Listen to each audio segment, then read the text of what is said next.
আগামী 5 দিন দেশজুড়ে বৃষ্টির দাপট অব্যাহত থাকতে পারে। কোথাও গুড়ি গুড়ি বৃষ্টি, কোথাও বজ্রসহ ভারী থেকে অতি ভারী বর্ষণের সম্ভাবনার কথা জানিয়েছে বাংলাদেশ আবহাওয়া অধিদপ্তর।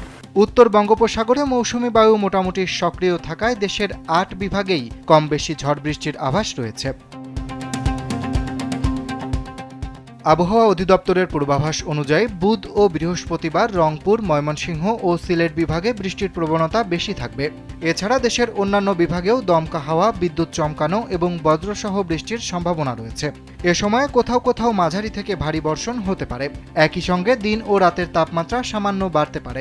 লোডশেডিং কিংবা ঘরের বাইরের তীব্র গরমে ওয়ালটন রিচার্জেবল ফ্যান থাকলে থাকবে শুধু বাতাস আর বাতাস।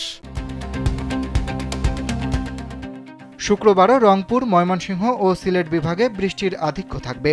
এসব অঞ্চলের কোথাও কোথাও ভারী বর্ষণ হতে পারে। তবে এদিন সারা দেশে দিন ও রাতের তাপমাত্রা সামান্য কমার সম্ভাবনা রয়েছে।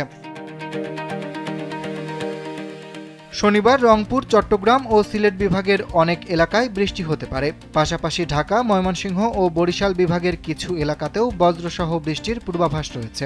এদিন রংপুর ও সিলেটের কোথাও কোথাও ভারী বর্ষণ হতে পারে। তাপমাত্রা প্রায় অপরিবর্তিত থাকতে পারে। রোববার সকাল 9টা থেকে পরবর্তী 24 ঘন্টায় রংপুর, ময়মনসিংহ, চট্টগ্রাম ও সিলেট বিভাগের অনেক জায়গায়, রাজশাহী, ঢাকা ও বরিশাল বিভাগের কিছু কিছু জায়গায় এবং খুলনা বিভাগের 2-1 জায়গায় অস্থায়ীভাবে দমকা হাওয়া ও বিদ্যুৎ চমকানো সহ হালকা থেকে মাঝারি ধরনের বৃষ্টি অথবা বজ্রসহ বৃষ্টি হতে পারে।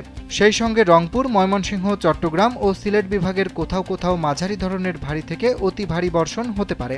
এ সময় সারা দেশে দিন ও রাতের তাপমাত্রা প্রায় অপরিবর্তিত থাকতে পারে। তাই এসব অঞ্চলের বাসিন্দাদের প্রয়োজনীয় সতর্কতা অবলম্বনে পরামর্শ দেওয়া হয়েছে। অরিত্র বাসু, কালবেলা।